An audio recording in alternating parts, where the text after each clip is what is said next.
Hi, this is an introduction to logic. I'm Mark Thorsby, and this course overviews the basics of categorical, propositional, and predicate logic. Today we're going to be looking at propositional logic, and we're going to be looking at the method of natural deduction for building proofs. And we've divided our rules of implication into two different videos.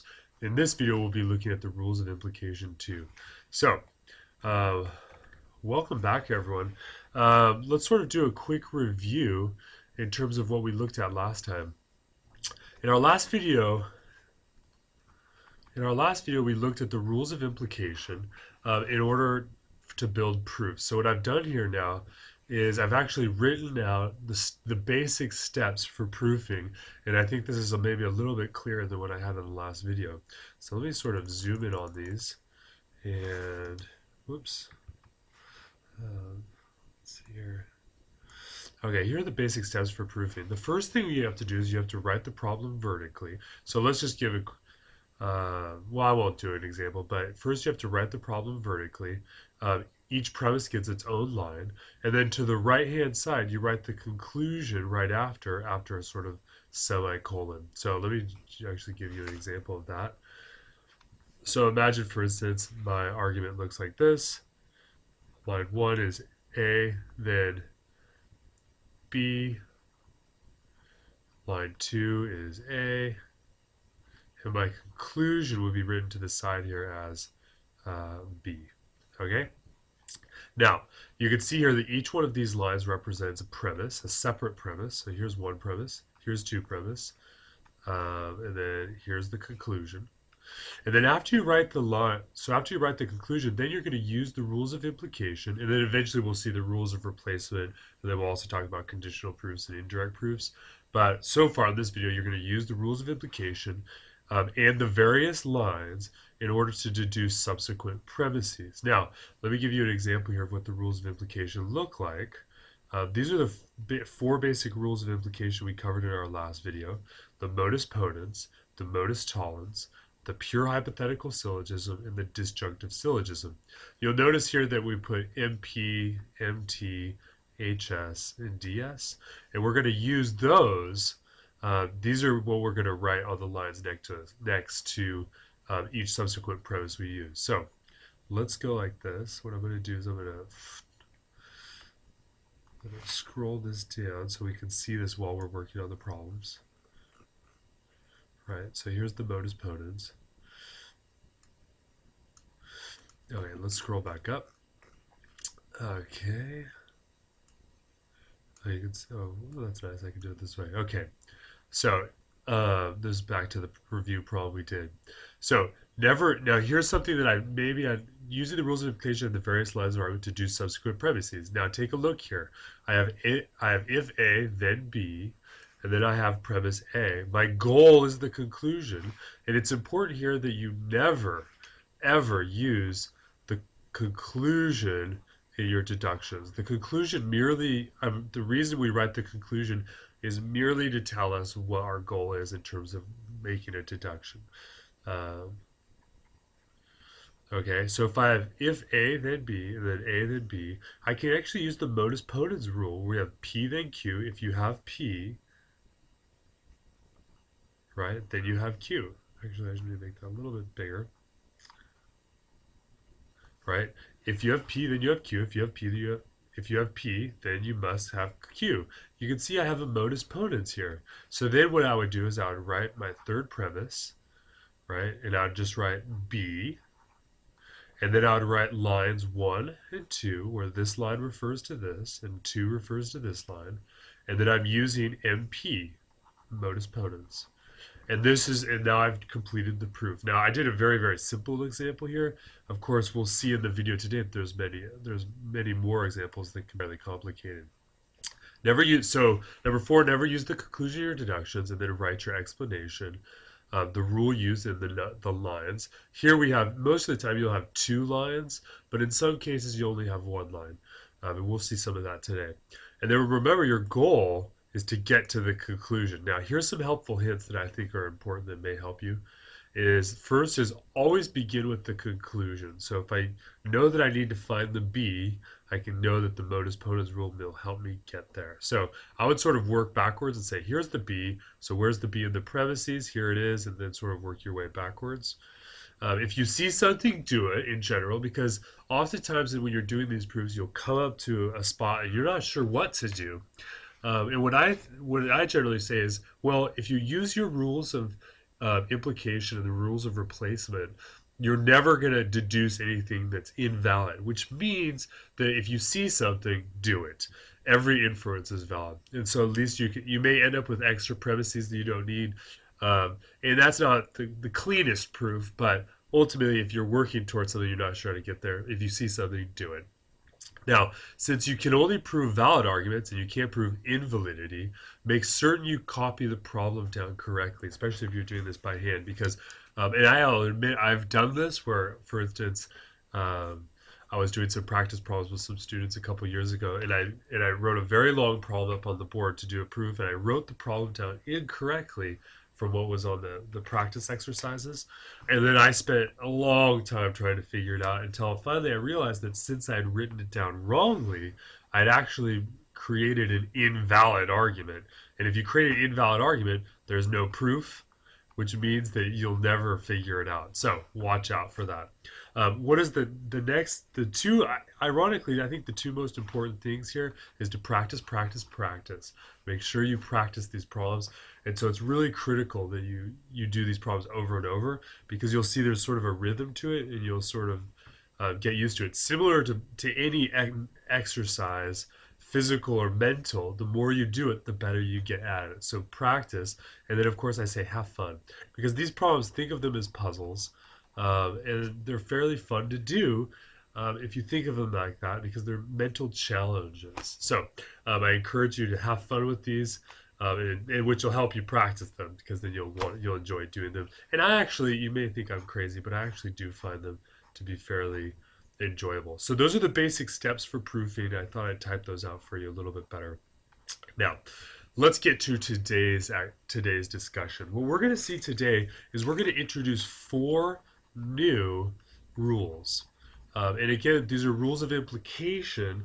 And so essentially what we're going to look at is 4 different arguments. So these arguments, the first one we're going to look at here is what's known as the constructive dilemma. And in fact, there's actually another argument called the destructive dilemma, but we only need to know the constructive dilemma. The next one here is we're going to learn is conjunction, the rule of conjunction.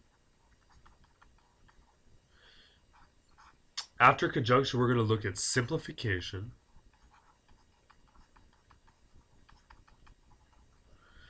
And then D, we're going to look at the rule of addition. Okay, now, since I've actually copied these down, let me scroll down here and actually show you what they all look like. Move this over. Okay, so you can see here's the constructive dilemma, the conjunction, simplification, and addition. So here's what the rules look like in essence. Let me go here. So the constructive dilemma, we're going to call it CD, right? Looks like this. If P, then Q, and if R, then S, and that's the first premise. If you have P or R, then you can conclude that you must have Q or S. Think about it here, because this is saying that this is basically saying if you have P, then you'll have Q, and if you have R, then you'll have S. And you say, I either have P or R. It makes sense to say, well, if you either have P or R, you must either have Q or S in conclusion. And this is the constructive dilemma. And this one is one of the more difficult. It's actually not difficult, but this one may take some time to get used to, simply because it looks longer in terms of the script, but it's really not too difficult. Now, conjunction, simplification, addition, these ones are really, really easy. Okay, the rule of conjunction is this: if you have 2 premises, a P and a Q, and these could represent anything, you can always conjoin them together. Because remember, since we're taking valid arguments, and we're assuming that P is true and Q is true, if you put them together in a conjunction, it maintains its truth validity. Okay, so the rule of conjunction is the next one, and we're going to write CONJ for conjunction.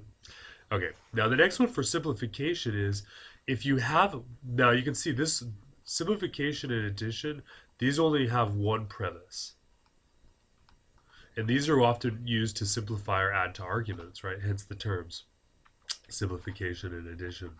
Now, in simplification, if you have any conjunction, a P and Q, you can always cut off half of it and then conclude just with the P, okay? That's what simplification is, and it goes back to the same rule because if I have a true and a true, if I cut one out, this one is still true, okay? So that's what simplification looks like. Let me delete that. Okay, now the rule of addition. The rule of addition is also only has one premise, and it basically says this: if I have a P, I can always just add a Q. Why? Remember when we look at the rule of disjunction, right? P or Q, right? Here I'll do a sort of quick truth table here for you. True, true, false, false. Then here we have true, false, true, false. Right? Remember that the rule of disjunction says that it's always true so long as one value is true. Neither can be false. And so when we're doing proofs, what happens effectively is that since P is going to be true, if we add anything, no matter what, that's what the Q here is, even if the Q is false, because of the rule of disjunction, it's still going to be valid. It's still going to be true. So that means we can always add anything, and that's what we call it, addition. Now remember, your Q here can be one variable. It can be a whole line. It could be a whole number of different things, and it's still going to be valid. But what's important here is just because you add it, it doesn't necessarily mean it's going to help you, okay? So I want to clean this up a little bit because we're going to be using these rules as we go through here. Doing these practice problems. Whoops. Let me erase that. Okay, that's pretty fine. We'll just leave it the way it is here. Okay, so those are the rules. Now, what I want to do is I want to show you a sample from the textbook here, just to demonstrate that again. One of the things that's important to remember here is this thing that we were calling in our last video substitution instances. So this is an important feature.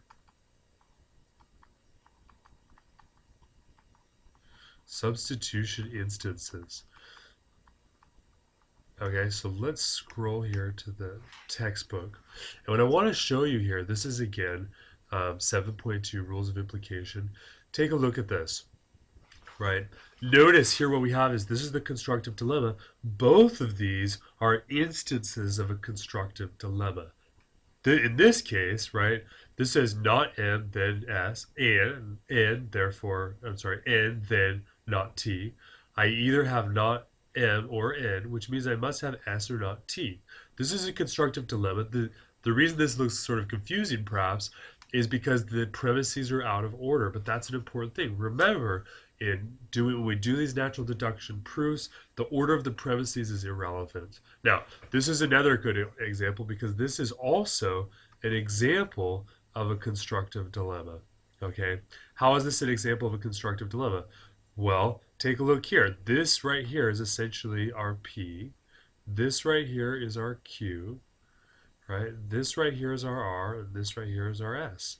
So we could simplify this. These are just substitution instances of a basic constructive dilemma where here this is you either have P or you have R, thus you must either have Q or S. Okay? So this is a constructive dilemma despite the fact that even though the premises are in order, it just looks more confusing and daunting, but really it's a simple argument. Okay? Another example here, simplification. Or simplification says that if you ever have let me actually copy this. Right, so what simplification says is whenever you have a conjunction, you can always cut off half of that conjunction and conclude with just the P. Remember, the simplification says if you have P and Q, you can always just simplify to P. So, same thing here, we can just cut these off, even if they're long. Now here, this one looks confusing because there's two disjunctions, but what we'll see is we can cut this one off and simplify. Once we get this argument, we could technically simplify it again to get x then z. Okay, So these are substitution instances, and it just takes some time to get used to. And here's another example. Here's the rule for conjunction was if we have two premises, we can always combine them with a conjunction. And that's what's done here. No matter what the premises are, even if they're long, just remember that if you conjoin two premises that already have operators, then you have to include premises or brackets. And here we see the premises being added, but here's the conjunction. And here we have premises, so we see brackets are being added where the conjunction is the main operator. And then the rule of addition, this is another example. Same thing, right? If I have a premise, I can always add anything I want. So let's take a look here, a little bit bigger, right? So I can add anything I want if I add this disjunction. So I can add a K and not P. I can even add a really long phrase like this. A, then M, then O, right? I can add anything I want, but again, we'll see when we start to do these problems is when you do an addition, it doesn't necessarily help you. In fact, it can actually make things more complicated. So we'll see in the practice problems today that you really want to use these things strategically. Now, they say, here's this argument. So let's do this argument real quick for us. I like using the snipping tool. So here's this argument. So let's take a look at it. Using our rules, how can we build this problem? Okay, now it would help if I had the rules up. So maybe I'll do that maybe I'll just do this. Edit, copy. All right, so let's do a problem here.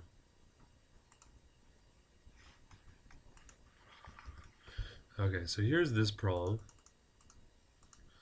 And then let me put the rules down here at the bottom so that we can see exactly what they all look like.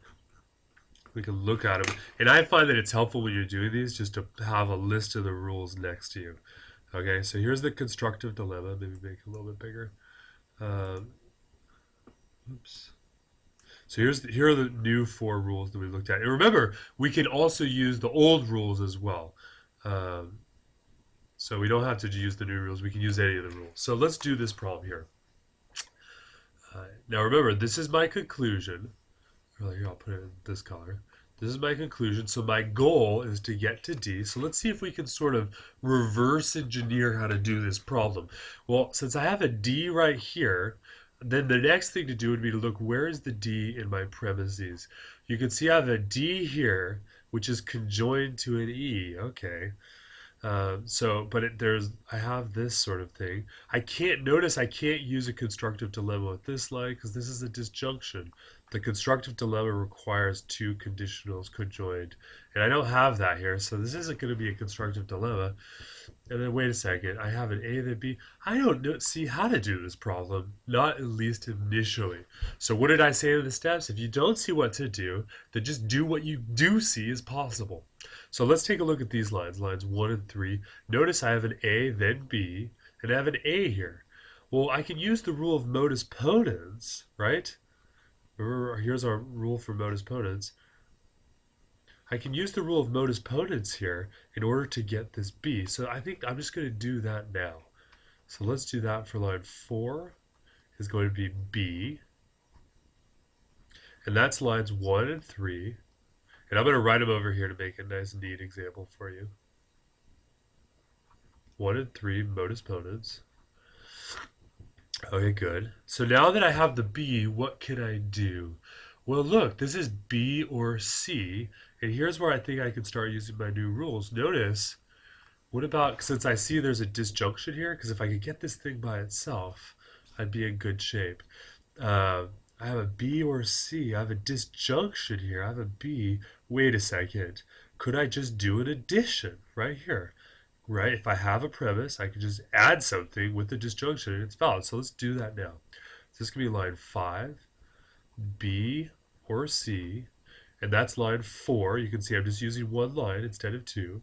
That's lines 4, addition. So let's just do that, addition. Okay, now that I have line 5, right, I have this thing, I can use modus ponens again in order to unlock the D and E. So let's do that right now. Whoops, I guess I'm using red, so that's line 6. Whoops, I guess it doesn't matter the color. Line 6 is going to be D, and E, and that's lines 2 and 5, Modus Ponens, right? So you can see here I'm still using, and by the way, the Modus Ponens is sort of like the one you use the most. It's like the dollar bill. It's the currency of the proofing system mainly, is this Modus Ponens. Okay, now that I have the D and E, I need to get the D by itself. Is there a rule I can use here? What about simplification here, right? The rule of simplification says that if I have something that's conjoined, I can drop the Q, the second part.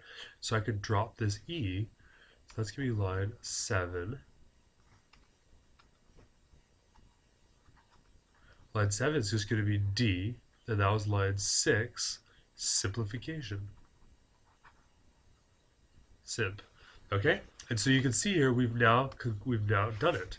This is the proof, this effectively. Okay? Not very difficult, actually. Though it may have been difficult to see, you could to do what to do initially. I couldn't tell what to do. But as soon as I saw I could do something, I did, and suddenly the problem sort of opened up for me. So that's how you're going to do these sorts of problems. Let's take a look here at another problem from the textbook. You can see they do the exact same method that we just did. Now, it's important to recognize here that when you do proofs, especially as we add more and more rules to our proofing system, it's possible to have different types of proofs. Let me say this. It's possible to have multiple proofs that are different. So this problem, probably not, but some problems, especially when they get complicated, you may have different ways of doing it, and that's okay. Okay, so here's another example. Let's do this problem here. New. So here's this problem. Let's copy this. Okay, so let's take a look at this problem. I'm gonna, well, no, I guess I need it. Okay, so let's use green this time. Make it a little thinner. Okay. Okay, always start with the conclusion. Remember, I can't use the conclusion as one of my premises, but the conclusion tells me what I'm looking for. Okay, so you have L or T. Let's look here. Where is an L? I have an L here. And I have a T here. Both of these are in conjunctions. Wait a second. If I could combine these, maybe I could do a constructive dilemma if I had K or N, but I don't have a K by itself. Well, what can I do? Well, the first thing I'm going to do, since I see that this could be ultimately a constructive dilemma, I think that's what I'm probably going to have to use here. Let me scroll down here. Remember, the constructive dilemma says if I can join these, I have P or R, I can get Q or S. Looks like I have that now. So I'm going to set that up right now. So let's do line 5 here is going to be K, if K, then L, and N, then T. And I'm using lines 1 and 3, conjunction. Right, because I've taken two premises and I could join them together. So that's conjunction. Okay, line 6. Now that I've conjoined this, you can see if I can eventually get K or N, I'll be able to set it up. I have a K here. How am I supposed to do this? Wait a second. I have an N, then N as well. I'm not exactly sure what to do, but I know that if I see something, I can always do it. So let's simplify this.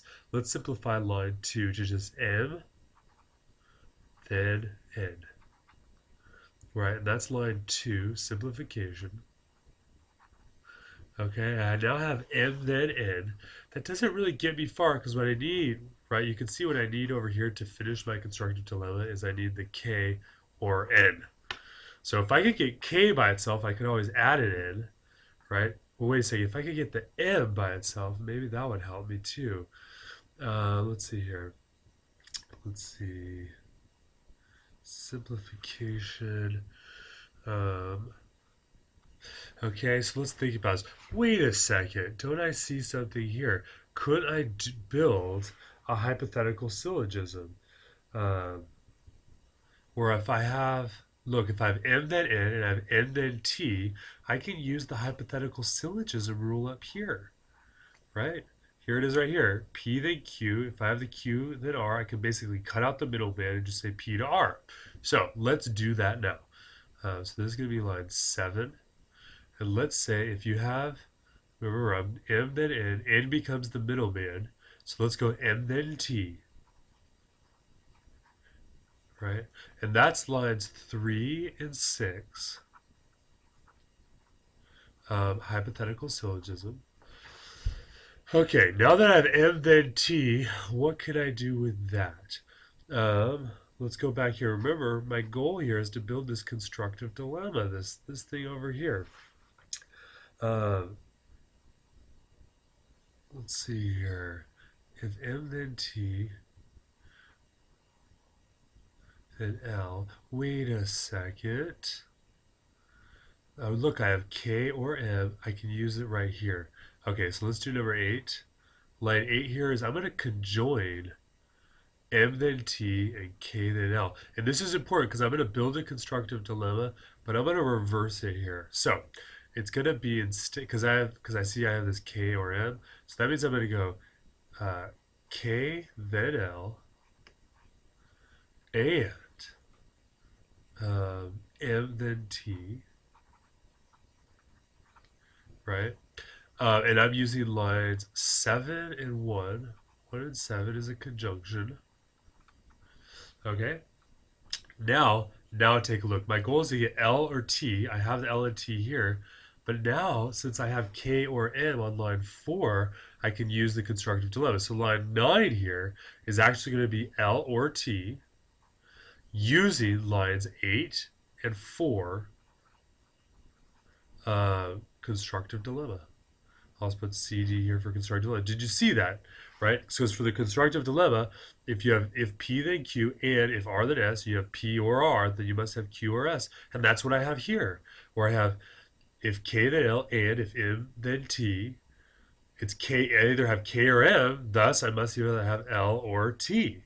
So that's the proof. You can see I did it. Now notice here, I was right to use a constructive dilemma, but remember how I did this premise here, this first premise? I saw that I maybe could use a constructive dilemma, and I built this thing out. But you could see here, this was not the right one to build. This wasn't the right thing to do. So this was an unnecessary premise. And if I was going to publish the proof, obviously you wouldn't publish this sort of thing. But if you're going to publish a proof, you'd cut that out. But you could see here, this move was not invalid. It was just unnecessary, right? So take a look here at how Hurley did the same problem. You can see here he immediately did a simplification, a hypothetical syllogism conjoined with the constructive dilemma. So he has 8 lines, and ours had 9 because we did an extra step. But again, that's not a problem because remember, the goal is to find the proof, and if I can't see what to do something rather than just sit there and get stumped. So that's at least my philosophy when I do these sorts of proofs, okay? So let's do another problem here from the text. Oh look, they already did this problem, so let's do another one. Well, let's just take a look here. You can see this problem is sort of interesting. This one, they did a disjunctive syllogism to get to T when there's only 2 premises, S and not S. If you add the T, right, not S gives you the T, so you can use the disjunctive syllogism, pardon me. Okay, so what I want to do here is they go over some brief strategies in this textbook that may be helpful here. Let's see here. I think here's some strategy 6.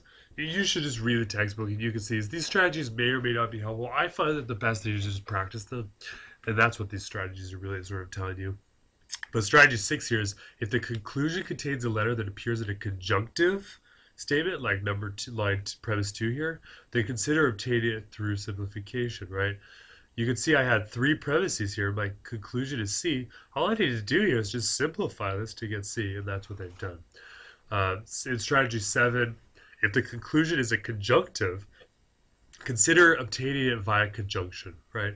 It's pretty simple. Look at the conclusion. If you got a conjunction, can you conjoin them?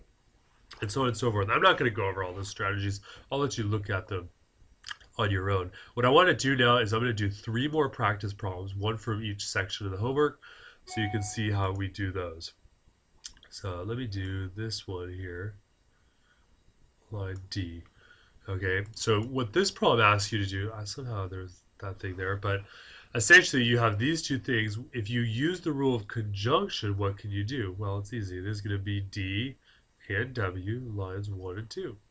Okay, so that's what you're going to do is you're going to sort of, these first practice problems are pretty easy, and they're designed specifically to get you used to seeing how the rules can be applied in terms of there being substitution instances. Here, look, here's a constructive dilemma, right? Okay, we have a constructive dilemma. We have either not R or P, so I have not R or P, so that's it must be A or not N, line 3, constructive dilemma. I'm sorry, line 1 and 3, constructive dilemma. Okay, and so in section 2 of the practice problems for the homework, basically what they're going to do is you just have to figure out what the inference is, and it just gets a little bit more difficult. Not too difficult. Maybe we'll just do one problem here so you can see how we do these. Let's do number 1. Okay. Oops. Okay, so I have G, then N, I have G or K. What can I do here? Well, it seems like, why don't I just simplify G?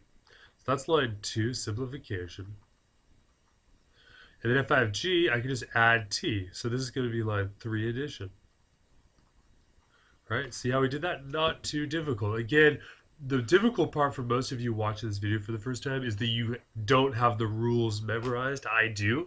So what you need to do, that's why practice is helpful. The more you practice it, the easier it'll be, and you won't even need to look at the cheat sheet. Though, depending on your instructor, you probably have to memorize it. So here we are. Now we have to use all 8 rules of inference to derive these conclusions.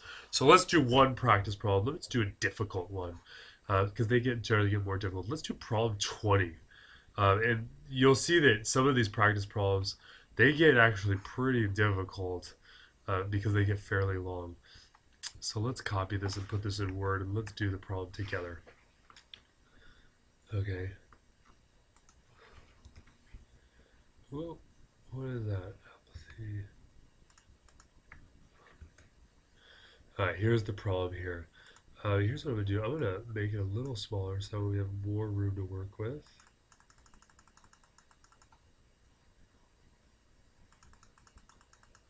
Okay, so here's the problem now. I'll write in blue. Let's see how we can do these problems. Okay, now, first thing to do is look at the conclusion. I have B or G. Do I have a B or G? Uh-oh. Here's my B here. Right? Here's the B. And here's my G. So the question is there a way to connect these two things together? Well, you can see here, maybe with you can see it because both of these exist in terms of conjunctions. If I could get the B by itself, I could always add the G, but that seems kind of odd. It seems like what I'll probably have to do is build a constructive dilemma that looks like this, perhaps, where I have a not C, then B, and F, then G. So it looks like if I could get this, and then I can also get this line, either not C or F. And you can see here, if I could get the D, I could get the C here, the not C. If I could get that by itself, I could actually just add it. And look here, if I have a not D, I could do this. Okay, so it looks like there's a number of different ways this problem might work out. I don't see it initially of what I should do, but I do notice what can I do is line 4, I have a conjunction. Whenever you have a conjunction, always think of the rule of simplification because that's a really nice one, an easy one, because I can always just simplify it. So let's just do that. I'm not exactly sure what to do, but not a problem. So let's say line, oops.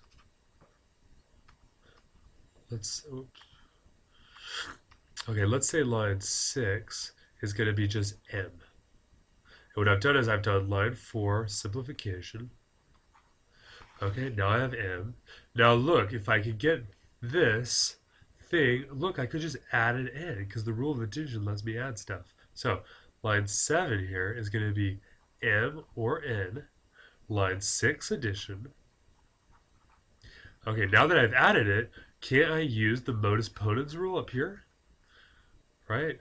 If I have P, I can get Q. So I have, this is, in this case, this is my P and this is my Q. Since I have the P, line 8 here is going to be if F then G, right? And that's going to be line 1 and 7, Modus Ponens.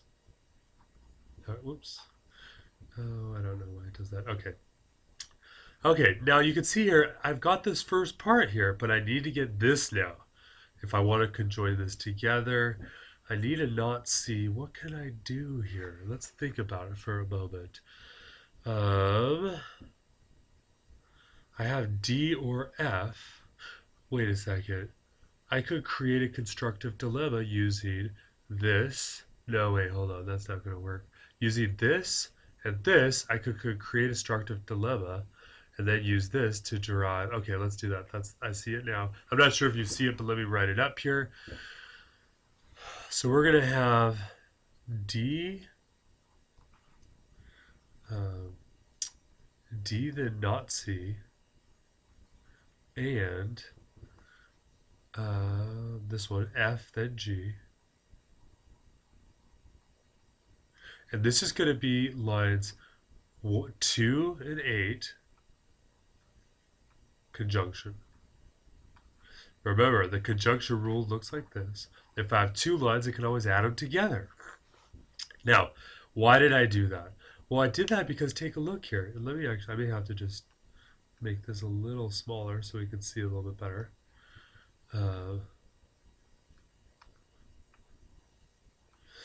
Right, because I have this D or F. D or F means I have not C or G. So 10 here is going to be not C or G, right? Not C or G, and that's lines 5 and 9. Constructive dilemma.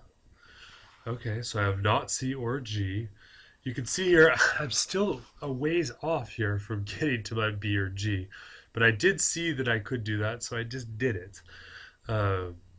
Okay, so I have not C or G. Do I have a not G? Because then I could get something by itself.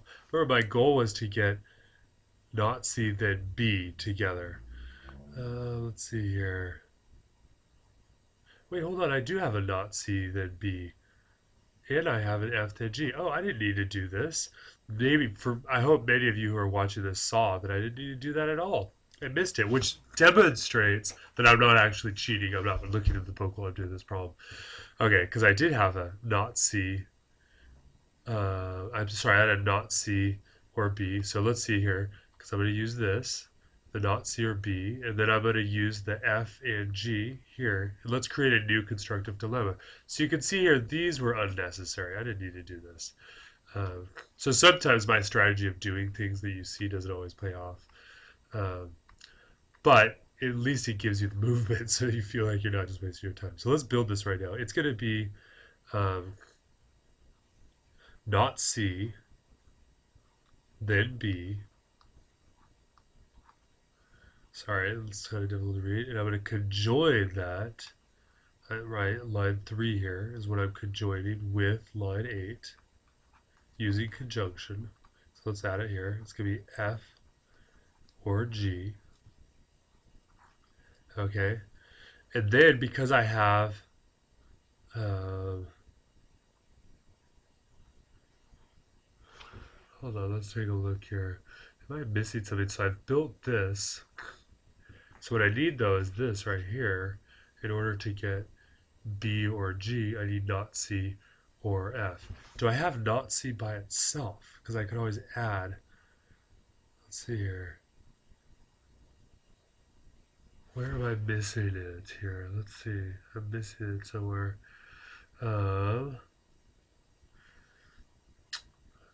Let's see here. Oh, okay, I see it. I've done so. I was right to do a constructive dilemma, but this isn't the right constructive dilemma. Okay, so let me erase this. I'm going to go backwards here.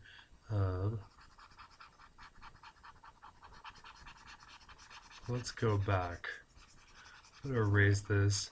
And you can see here, okay, good. So let's go back here.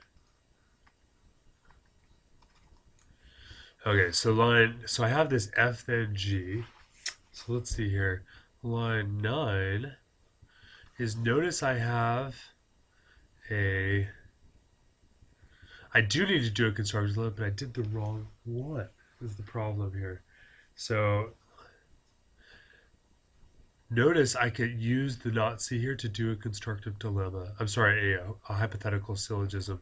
Remember here the hypothetical syllogism rule, just to show you. Oops. Right here. If P then Q, Q then R, then you could just cut out the middleman and P then R. Can't I do that on lines 2 and 3? Notice I have this not C here. So let's put line 9 is going to be D, then B. Okay? D then B, that's lines 2 and 3. Hypothetical syllogism. Okay, now that I've done D then B, take a look. Remember, my goal is to get G, B, or G. So let's conjoin these two premises together instead. So that's going to be, and since the B's first, I want to make this the first part when I do the conjunction. And that's going to be D, then B, and, oops, that looks like an 8, and F, then G. And that's lines 8 and 9, conjunction. Now I need the D or F. And look, I have it line 5. D or F, which means I can conclude B or G, again, using that constructive dilemma rule. So line 11 here is the conclusion. B or G. And that was lines 10 and 5. 5 and 10. Constructive dilemma. Okay? So you can see here, that's the problem. That's the proof. This is our proof of validity here. We have it. And you can see here that I started with the conclusion and I correctly thought of a disjunctive syllogism. The problem is I was looking for this. But the thing is I can't get that. But I could have created it by just changing these to essentially the D and F. I was able to do that. So again here, sometimes it may take you a little time to sit back and be able to figure these things out. But again, you just work through them slowly, and the more you do these problems, the better you'll get at them. And we'll just do a quick review. Remember, these are the basic steps again. Right? Write the problem vertically, write the conclusion to the right-hand side after a forward slash, use the rules of implication to deduce subsequent premises, never use the conclusion, your deduction, and then write all your explanations to the right-hand side. And remember, your goal is to reach the conclusion. Start with the conclusion, try to work your way backwards, but if you see something, do it, practice, and most importantly, have fun. So that's our video here for Rules of Implication 2. You're going to see in our next video, we're going to add new rules, except they're not going to be rules of implication. We're going to be adding as what we call rules of replacement, and then we'll keep doing these same proofs, okay? Thank you very much for watching, and I look forward to seeing you guys online. Bye.